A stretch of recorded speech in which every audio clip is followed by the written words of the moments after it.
என்னை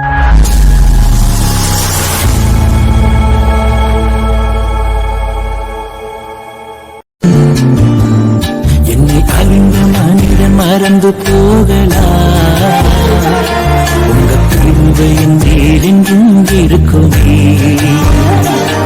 என்னை அறிந்த மனிதர் மறந்து போகலாம், உங்க கிருபையின் மேலென்றும் இருக்குமே. என் அக்கிரமங்களை சிலுவையில் சுமந்தே, அபிஷேகத்தாலே மூழ்க நினைத்திட்டே.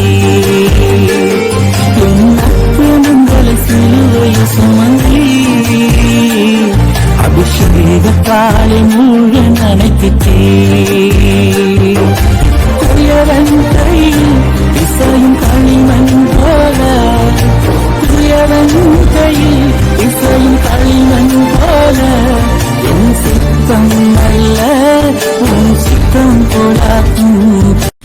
கிறிஸ்துவுக்குள் பிரியமானவர்களே, ஆண்டவரும் உலக ரட்சகருமான இயேசு கிறிஸ்துவின் இனிதான நாமத்திலே உங்களை அன்போடு வாழ்த்துகிறேன். இந்த நாளிலும் உங்களோடு தியானிப்பதற்காக தெரிந்து கொள்ளப்பட்ட வாக்குத்தத்த வசனம் யோவான் 14வது அதிகாரம் 14வது வசனம். என் நாமத்தினாலே நீங்கள் எதை கேட்டாலும் அதை நான் செய்வேன். ஹல்லேலூயா. கிறிஸ்துவுக்குள் பிரியமானவர்களே, நீங்கள் எதை கேட்டாலும் செய்வேன் அல்ல, என் நாமத்தினாலே எதை கேட்டாலும் நான் செய்வேன். இதுவரை என் ஜெபம் கேட்கப்படவே இல்லை, என் ஜெபத்திற்கு பதில் வரவே இல்லை என்று சொல்லி சோர்ந்து போய் காணப்படுகின்றீர்களா? ஒருவேளை சோர்ந்து போன நிலைமையில் இந்த வார்த்தையை கேட்டுக்கொண்டிருக்கலாம். பிரியமானவர்களே, ஆண்டவர் சொல்லுகிறார் உங்களை பார்த்து, யார் யாரெல்லாம் என் நாமத்தினாலே ஜெபத்தை ஏறெடுத்து எங்களுக்கு இதை தாரும் என்று கேட்கிறார்களோ அவர்களுக்கு நான் அதை செய்வேன் என்று வாக்கு கொடுக்கிறார். ஒருவேளை உங்களுக்காக உங்க அப்பாவா இருக்கலாம், உங்கள் தாத்தாவாக இருக்கலாம், உற்றார் உறவினர் கூட இருக்கலாம். அவர்களிடத்திலே ஒரு பெரிய மதிப்புள்ள ஒரு பொருள் இருக்கிறது என்றால் அதை பெற்றுக்கொள்ள எவ்வளவு பிரயாசப்படுவீர்கள் இல்லையா? நமக்குள்ளே பல எண்ணம் உருவாகலாம், எப்படியாவது அதை நாம் பெற்றுக்கொள்ள வேண்டும். ஆனால் அன்பானவர்களை, இன்றைக்கு ஆண்டவருடைய நாமம் வல்லமை உள்ளது. அது ஒரு ஆயுதம். ஆண்டவருடைய நாமம் ஒரு வலிமையான ஆயுதமாக இருக்கிறது. ஆனால் அதை நாம் சுதந்திரித்துக் கொள்ள முடியாம, அதற்கான அறிவு இல்லாம, ஒரு ஞானம் இல்லாம, அதற்காக ஜெபிக்க முடியாம நீங்கள் உட்கார்ந்திருக்கலாம். இன்றைக்கு ஆண்டவருடைய நாமத்தில் இருக்கிற ஆசீர்வாதங்களை நாம் பெற்றுக் கொள்ள போகிறோம். ஹல்லேலூயா.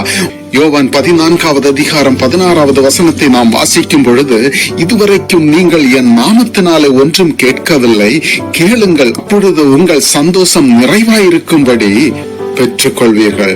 பிரியமானவர்களே, ஒருவேளை இதுவரைக்கும் நீங்கள் ஆண்டவருடைய நாமத்தை சொல்லி ஜெபிக்காமல் இருந்திருக்கலாம். ஆனால் இன்றைக்கு ஆண்டவருடைய நாமத்தினாலே கேட்க போகிறோம். நம்முடைய சந்தோஷம் நிறைவாய் இருக்கும்படி பெற்றுக் கொள்ள போகிறோம். இது கொஞ்ச நேர சந்தோஷம் அல்ல, நிறைவான சந்தோஷம், நிரந்தரமான சந்தோஷம். ஹல்லேலூயா. ஒரு அளவில்லாத சந்தோஷம். ஆண்டவருடைய நாமத்தை சொல்லி ஜெபிக்க வேண்டும். கர்த்தருடைய நாமத்திலே ரட்சிப்பு இருக்கிறது.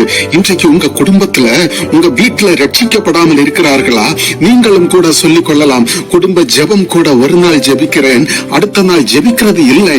ஒரு நாள் வேதம் வாசிக்கிறேன், அடுத்த நாள் வாசிக்கிறது இல்லை. குடும்பத்திலே சந்தோஷம் கிடையாது, நிம்மதி கிடையாது.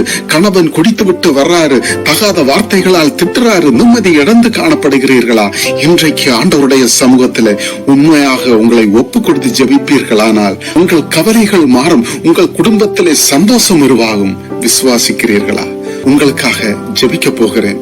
ஒரு நிமிடம் கண்களை மூடி ஜெபிப்போமா? அன்பு நிறைந்த பரலோக பிதாவே, ஆண்டவரே, இந்த நாளின் காலை நேரத்திற்காக உமக்கு கோடா கோடி ஸ்தோத்திரம். ஆண்டவரே ஸ்தோத்திரம். அப்பவரே, இந்த வசனத்தை கேட்டுக்கொண்டிருக்கின்ற உம்முடைய பிள்ளைகளை ஆசீர்வதிங்க ஆண்டவரே. ஆண்டவரே, உம்மை தொழுது கொள்ளுகிறவர்கள் எவனோ அவன் ரட்சிக்கப்படுவான். ஹல்லேலூயா. கர்த்தருடைய நாமத்தை தொழுது கொள்ளுகிறவன் எவனோ அவன் ரட்சிக்கப்படுவான். இன்றைக்கு சொல்லி ஜெபிங்க. ஆண்டவரே, ரட்சிப்பை எங்களுக்கு தாருங்கப்பா. எங்களுக்காக எங்களை ரட்சிக்க சிலுவையிலே இரத்தத்தை சிந்தினீரே, அந்த ரட்சிப்பை எங்களுக்கு வைத்திருக்கிறீரே, அதை நாங்கள் எடுத்துக்கொள்ள கிருபை தாரும் என்று சொல்லுங்க. ஒருவரை ரட்சிக்க போறதற்காக நன்றி ஆண்டவரே. நீர் பெரியவராயிருக்கிறீரப்பா, வல்லமையுள்ள தேவனாயிருக்கிறபடியால் நன்றி ஆண்டவரே. உம்முடைய பிள்ளைகளுக்கு அற்புதம் செய்ய போறதற்காக நன்றி தகப்பனே. உம்முடைய பிள்ளைகளை உம்மிடத்துல ஒப்பு கொடுத்து ஜெபிக்கிறேன் சுவாமி. உம்மிடத்துல தாழ்த்துகிறோம், குறை குற்ற யாவற்றையும் மன்னியும். இயேசு கிறிஸ்துவின் நாமத்தில் ஜெபிக்கிறேன் ஜீவனுள்ள நல்ல தகப்பனே. ஆமென், ஆமென், ஆமென்.